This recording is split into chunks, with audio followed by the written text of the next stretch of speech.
कंझावला कांड में केंद्रीय गृह मंत्रालय के एक्शन की, क्योंकि उस एक्शन के बाद अब पुलिस की वर्दी पर ही एक तरह से दाग लगा। इस पूरे मामले में सबसे पहले सजा भी दिल्ली पुलिस को ही मिली, लेकिन इस मामले का सबसे बड़ा एक्शन तो यही है कि अब यह मामला हत्या का हो जाएगा, जिसे अभी तक पुलिस अलग अलग बहानों से टाल रही थी।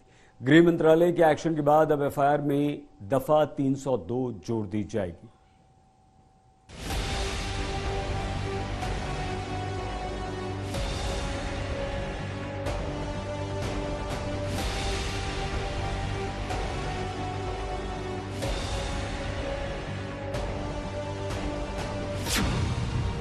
कंझावला केस में एक्शन में गृह मंत्रालय,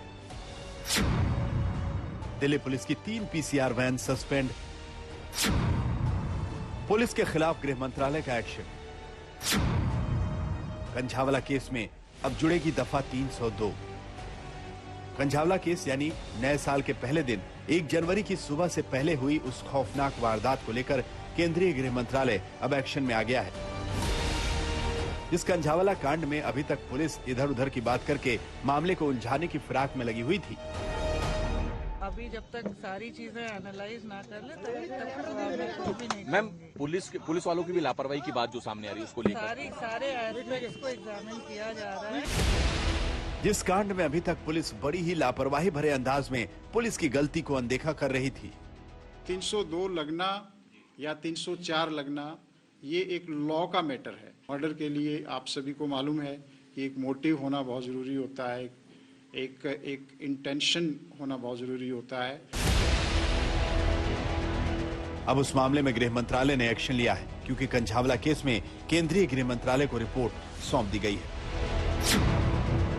कंझावला कांड में दिल्ली पुलिस की स्पेशल कमिश्नर शालिनी सिंह की अध्यक्षता वाली जांच कमेटी की ओर से केंद्रीय गृह मंत्रालय यानी एमएचए को रिपोर्ट सौंपी गई और उसी रिपोर्ट के आधार पर गृह मंत्रालय ने दिल्ली पुलिस को इस मामले में आरोपियों पर सख्त एक्शन लेने के निर्देश दिए हैं। मामले की गंभीरता और साक्ष्यों के आधार पर दिल्ली पुलिस को कंझावला केस में आरोपियों पर एफआईआर में आईपीसी की धारा 302 जोड़कर मामले की जांच करने के निर्देश दिए गए हैं। गृह मंत्रालय ने दिल्ली पुलिस को मामले में जल्द से जल्द आरोप पत्र दाखिल करने का निर्देश दिया है, ताकि दोषियों को सजा मिल सके।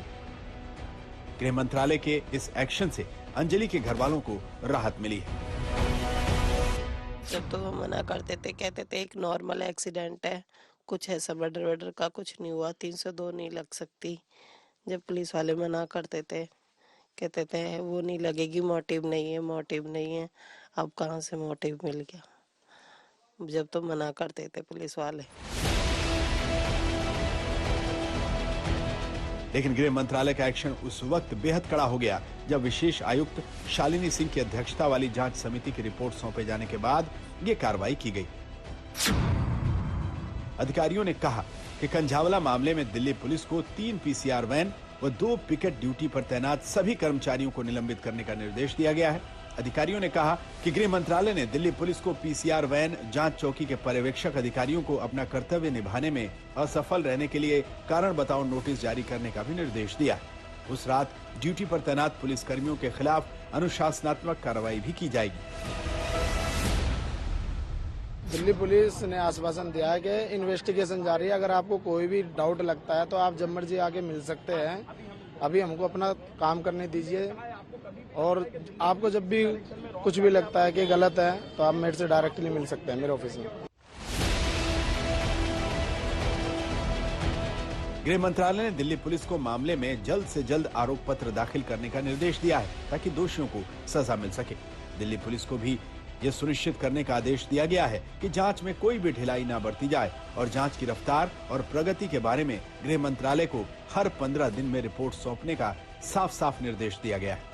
गृह मंत्री अमित शाह का साफ साफ कहना है कि राजधानी में कानून व्यवस्था की स्थिति में सुधार के लिए जो भी जरूरी कदम है वो उठाए जाएं। अंजलि की मौत के मामले में दिल्ली पुलिस के हाथ कई सीसीटीवी लगे, लेकिन उनमें सबसे महत्वपूर्ण सीसीटीवी एक्सीडेंट के ठीक 2 मिनट बाद का है, जहां पर आरोपी एक्सीडेंट के 2 मिनट बाद गाड़ी से उतरकर कार के नीचे फंसी अंजलि को देखते हैं और उसके बाद एक बार फिर से गाड़ी दौड़ा देते हैं। लेकिन पुलिस का कहना था कि मोटिव नहीं है, इसलिए ये मामला गैर इरादतन हत्या का है। पर अब सूत्रों के मुताबिक गृह मंत्रालय के आदेश के बाद दिल्ली पुलिस इस पूरे मामले में हत्या की धारा दर्ज कर सकती है। कैमरामैन जगन्नाथ के साथ हिमांशु मिश्रा, दिल्ली आज तक।